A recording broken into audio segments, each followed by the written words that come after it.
Hi guys, કેમ છો? Hello everyone, channel છે મારી ચેનલમાં સ્વાગત છે તમારું. આજે આપણે વડીઓ કેવી રીતે બનાવી ચોખાના લોટની એ શીખીશું. જો મારી વડીઓ કેટલી સરસ મોટી અને એકદમ કડક ક્રિસ્પી થાય છે, તો એના માટે આપણે કેવી રીતે કેવું માપ લેવાનું એ આપણે શીખીશું. તો ગાઈસ, મારાથી એક વિડીયો સ્કીપ થઈ ગયો છે, તો હું તમને બોલીને જ જણાવી દઉં છું કે આપણે કેવી રીતે એનું માપ લેવાનું છે. તો ગાઈડ્સ, તમે ગમે તે એક વસ્તુ એટલે તપેલીનું માપ લો ને, તો એ એક તપેલીનો લોટ હોય તો તમારે ચાર તપેલી પાણી લેવાનું અને 4 તપેલીનું અધન તપેલાની અંદર જ મૂકી દેવાનું અને 2 તપેલી અધન રહેવા દેવાનું અને 2 તપેલીનું અધન તમે લોટ ઓગાળવામાં લઈ લેવાનું. હવે હરસેકું જ લેવાનું, ઠંડુ લેવાનું નહીં. જો ઠંડુ લેશો તો વળી તમારી છૂટી પડી જશે અને એકદમ પોચી વડીઓ બનશે. એટલે એ તપેલામાંથી જ તમારે અધનની 2 તપેલીઓ કાઢી લેવાનું પાણી, અને જે અધન અંદર હોય એની અંદર તમારે બધો મસાલો કરી દેવાનો. 2 તપેલી પાણી જે રહ્યું હોય એનું, એટલે એની અંદર તમે મરચું, લીલું મરચું, અજમો, મીઠું, ખારો એ બધું જ તમે નાખી શકો છો. હું અંદર અજમો અને થોડા લવિંગ તજ પણ નાખું છું, કારણ કે વડીમાં એનો ટેસ્ટ ખૂબ જ સરસ લાગે છે. એટલે હું કચરીને લવિંગ તજ પણ નાખું છું અને સરસ લાગે છે. તો હવે આ ખીરું એકદમ ચડવા દેવાનું અને લચકા પડતું થાય ત્યાં સુધી આપણે એને થવા દેવાનું. અને એકદમ ઠંડુ થઈ જાય ત્યારબાદ જ આપણે એને કશા વાસણમાં કાઢવાનું છે.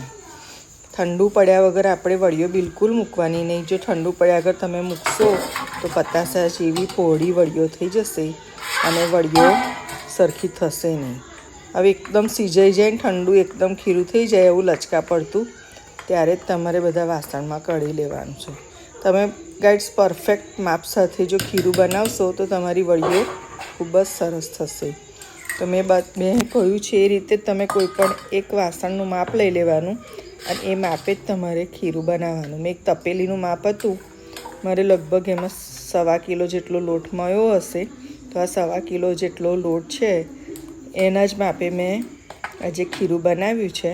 તો જો તો કેટલું બધું ખીરું બન્યું છે. તો ગાઈડ્સ, મારાથી એ વિડીયો થોડો સ્કીપ થઈ ગયો. મેં ઉતાર્યો હતો પણ એ વિડીયો મારો લોડ નહોતો થયો એટલે એ સ્કીપ થઈ ગયો છે.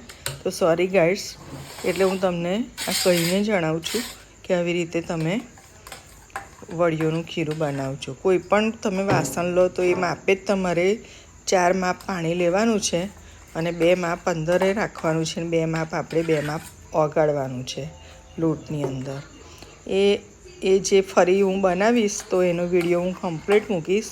તો ગાઈસ, તમને ના ખબર પડે તો તમે મને કોમેન્ટ કરીને જણાવજો, તો હું તમને એનો આન્સર આપીશ. કારણ કે અમુક વસ્તુ આ વડીઓમાં એવું છે કે હું તમને ગમે તેટલું કહું તો પણ તમને અમુક વસ્તુ ખ્યાલ ના આવે, તો તમે પ્લીઝ મને કોમેન્ટ કરજો અને મને જણાવજો કે આ વસ્તુ આવી રીતે કેવી રીતે આ કરવું છે. આ માપ છે તો આ માપનું કેવી રીતે કરવાનું છે, તો હું તમને એ જણાવીશ. તો આ બધું મેં નાના વાસણમાં બધું ખીરું કાઢી લીધું છે અને ઠંડુ થવા દીધું છે. ત્યારબાદ બધી વડીઓ ઉપર લઈ જઈને બધું ખીરું અને આવી રીતે વડીઓ બધી તાપમાં મેં અને મારી બધી ફ્રેન્ડે ભેગી થઈને મૂકી દીધી છે. જુઓ ગાઈડ્સ, તો આપણું વડીઓ આ લગભગ 3 દિવસ જેવું સુકાતા થાય છે અને 3 દિવસ પછી લગભગ બધી આપણે બહુ એકદમ વડીઓ છૂટી જ પડી જાય છે. જે આ તમારું પ્લાસ્ટિક આપણે ઉપર નાખીએ છીએ એમાંથી વડીઓ અલગ જ પડી જાય છે. તમારે ઉખાડવાની જરૂર પડતી જ નથી. જો તમે ઉખાડશો તો એ કોચલા થઈ જશે અને વડીઓ સરખી આખી ગોળ જે આપણે મોટી ટેકરા જેવી થાય છે અને રાઉન્ડ શેપમાં થાય છે એ નહીં થાય. એટલે એને જાતે જ તમારે ઉખાડવા દેવાની અને એને જાતે જ તમારે એને તપવા દેવાની. તો 3 દિવસમાં તો આપણી વડીઓ રેડી થઈ જાય છે. By guides.